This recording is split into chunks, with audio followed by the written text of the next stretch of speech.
Yeah, so if you want to start, just introduce yourself, your firm, and then maybe just do like a little fun fact about yourself. A fun fact about myself. I like it.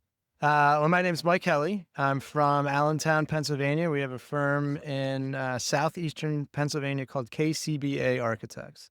Been going strong for 55 years. Moved out to the suburbs from Philadelphia and started building every school and church in Montgomery and Bucks County. So there's a lot of projects now as a current owner where we're renovating schools that my boss's boss had renovated in the past or built in the past. I don't think we've taken down too many yet. I don't want to have that phone call. That's good. Yeah. But it's really exciting to be part of such a strong legacy and such a strong group that's always been devoted in K to 12. And then seeing how things have changed so much. I mean, the 70s, it was still, bells and cells to some point. But the firm has always tried to adapt and be a little bit forward thinking. So coming to conferences like this certainly helps. And, we're going to go back with a whole bunch of new ideas and hit the staff with. It'll be fun to see what we come up with next. Yeah. Yeah. So is that the only office you guys have, or you guys have some Yeah, other? so we have three. We have one in Montgomery County. We have one in Allentown, Lehigh Valley, up by Dorney Park, if you know the area. And then we just opened an office in Philadelphia as well. Oh, As well, amazing. right, Okay. right off of Broad Street. Had some. I started my career 2 buildings up on Broad Street, and Philadelphia is just such a great architectural town.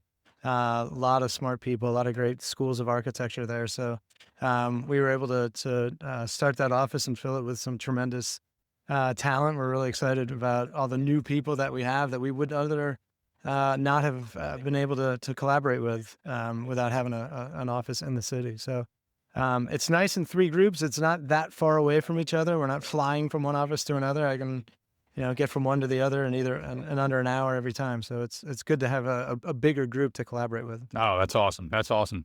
Well, so as you guys are expanding, it's kind of interesting. Like, I want to hear first maybe how you would define radically student-centered in your own way. And then maybe at a second level, like, is that kind of like a bought-in practice or a bought-in like idea from your firm too, is how you guys kind of interpret radically student-centered? Yeah, I think you're always trying to find spaces that excite students. Like you want them to be excited about going to school. And yeah, there's going to be some subjects that are in some of your typical classrooms, but maybe on the way to that classroom, you're passing a really cool bio lab or I just did a seminar on esports and how that room could be great, but also very multi-purpose. So and a lot of our current projects, we're trying to, from the front door, have some of those exciting spaces. Schools are going to have a lot of typical classrooms, like I said, but along the way to those rooms, have those exciting spaces in the middle of that long hallway, double loaded corridors, because that is still a very efficient, low cost way to build a school, but not every room has to look the same. So blow a few up along the way and have something different, have something that, a student can duck into, or have a collaborative space in the middle of 5 classrooms that anybody can just say, hey, why don't you guys go and work on that project together and then come back. I can see you. Kids are still kids. They're teenagers. They got to be supervised, but they get a little bit of supervised independence. We had a principal tell us that once. I love that term. So I think those are the exciting spaces that are certainly very different than 55 years ago. But, areas where students are going to thrive. And then when you go back to visit the school, you see where they are.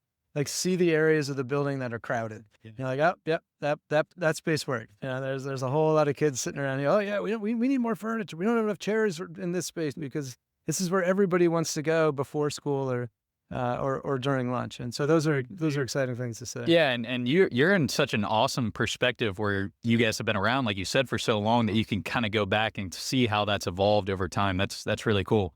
So we spun the wheel and all about radically student-centered. And what you landed on was what principles guide you when designing spaces that truly put students at the center of learning. I want to kind of get your perspective on that, on how that kind of ties into your guys' approach there. Yeah, I think it like I said, it goes back to what's going to feel best for the students, what's going to be most successful for them, but also for the teachers. So I grew up, my dad was an instrumental music teacher. My wife's a speech therapist, so I've got 2 ends there that have worked in a school, and then I have 2 kids. So I went into their elementary school, which is a little old. We saw their STEM space, which was just classroom 205 that just opened up one day. And it was great that they had STEM, but it was in this tiny old room for 800 kids were going through one room. They just didn't have storage anywhere. It's like, man, and talking to the teacher, if we just had more space, I could do so much more things. So ironically, got to actually renovate their middle school before they got there. We cut an old, they had just built this big gym, and we cut the old, smaller gym in half, and one half of it, the front half that faced the front door, all STEM. It was this huge STEM space, big, tall space, TV studio off to the side. So I was like, we're going to correct this before my kids get to middle school. That's been great to just experience it from parents and spouses that work the places that come home and complain, and then see where the kids thrive as well, and then just experience. We're really fortunate to have a lot of classes, or a lot of school districts that we're working with, a lot of great stories you can tell. Like I said, things that worked, some things that didn't. And then what we try to do collaboratively with our other architects in the office is show them all of these things. Over the summers, you take them out to construction projects and sites so they could see construction. But take them to conferences like this, take them to local conferences, take them to schools during the day, and so that they can walk around and see all those things that, hey, we've been talking about, but oh, that's what that means, or that's what that looks like when it's actually being worked on. Yeah. So that's been a huge advantage to learn from personally, but certainly to be able to kind of teach and give back, mentor a lot of the younger staff that we team with. Yeah, that's awesome. Yeah, and that's actually like coming here to to the conference here. That's one of my biggest takeaways of being able to go see the tours and see those. I just think there's a lot to grab from there. So the last question is, I'm kind of curious. We've talked a little bit about like your projects now and kind of where they lie and how they've evolved over time. Looking forward, 5, 10, 15 years, how do you kind of see radically student-centered and kind of that process? How do you kind of see that evolving now over time? Yeah, I think more and more the spaces, whether that's STEM-centered or music-centered, or we have a group now that's asking us for an AI-centered high school, and everything comes down to spaces that are flexible and adaptable.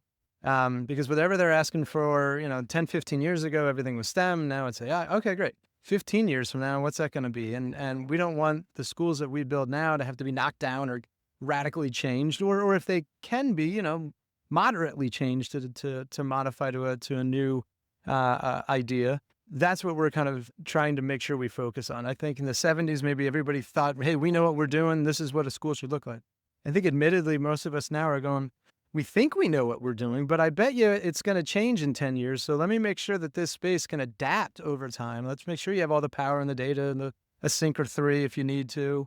Following all the rules, making sure one of those things is ADA compliant, and making sure that we follow all those things that maybe they weren't doing in the 70s, for inclusivity, and making sure that we're providing safe spaces for all of our students. I mean, the focus on school design is so much more complex when you throw in, so many more attributes to it. So I think that's what's driving us. I think that's where we see the future of design, is being able to sit here today to say, I'm going to make it so that future me, future, people in the office don't have to work as hard to renovate or adapt these spaces to some of the, the load-bearing 8-foot high ceilings schools that we deal with now, that they say, hey, give me a really great STEM space. Like, well, there's only so much I can do here. There's no, you give us air conditioning in a school with an 8-foot ceiling. It's like, well, all right, that's a little bit more challenging. So, and I think the school districts that we've partnered with understand that, especially in Pennsylvania. Most our schools are old.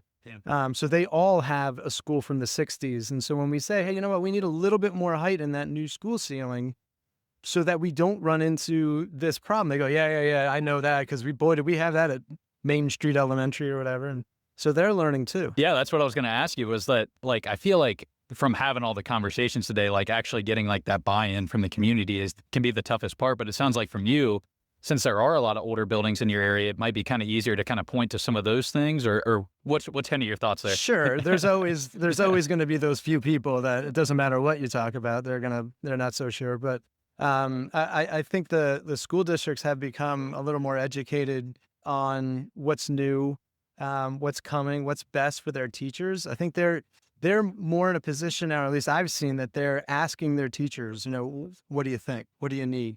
We worked with a school district that, was a little 50-50 on whether they wanted to do a project. And superintendent, or one of the board members said, hey, teachers teach, the building doesn't. And I said, yeah, you're right. But ask your teachers what their biggest challenge is, and all of them will tell you this building. So the existing building was just challenging everything they could do. How am I supposed to teach a kid when it's 105 degrees in here in September? There's more camaraderie between the school district officials, the teachers, the kids. Maybe that's one of the good things about social media and things. A lot of criticism gets out there pretty quick. So they're aware of it. And when we can provide solutions that make sense and stay within budget, certainly, then everybody kind of nods their head and goes, yeah, you know, back in my day, we didn't have to deal with that. But I understand that today this is important and this is a good investment to make for our students. Yeah, that's awesome. That's awesome. Was there anything else that you wanted to touch on around this, or? No, I think, again, I'm always encouraged with conferences like this when you see a lot of architects, but when you get more educators in, especially we see that a little bit more in our regional chapters because they're closer to home, so we can call friends that we have. You know, I don't work with too many groups on the other side of the country. But when we had conferences in Philadelphia, we're going to be in Rochester coming up in the spring. And we have a bunch of schools that we're working with in northern PA that I've already talked to and said, hey, come to this conference. We'll do a seminar together. We'll talk about your project, but come to this conference, be part of the conversation. Because, you know, architects, we see beautiful buildings, we see great spaces, and we're all like, yeah, this is all great. Well, you know, they're the ones that are using it. So they're the ones that need to understand the value of that investment as well. So when they're part of the conversation, that's always the best for all of us. So this is encouraging to see, you know, the attendance that you get here every year, and certainly how this organization branches out to the local chapters as well. You know, it's a good group to be involved in. Yeah, and you can hear it with all the conversations that we had, and we'll put out here after the conference. So, well, thank you, Mike, for joining on, and we'll talk soon. Probably have you back on to talk a little bit more about your projects that you guys are doing. So awesome! Thank you so much. Thank you, man. I appreciate it.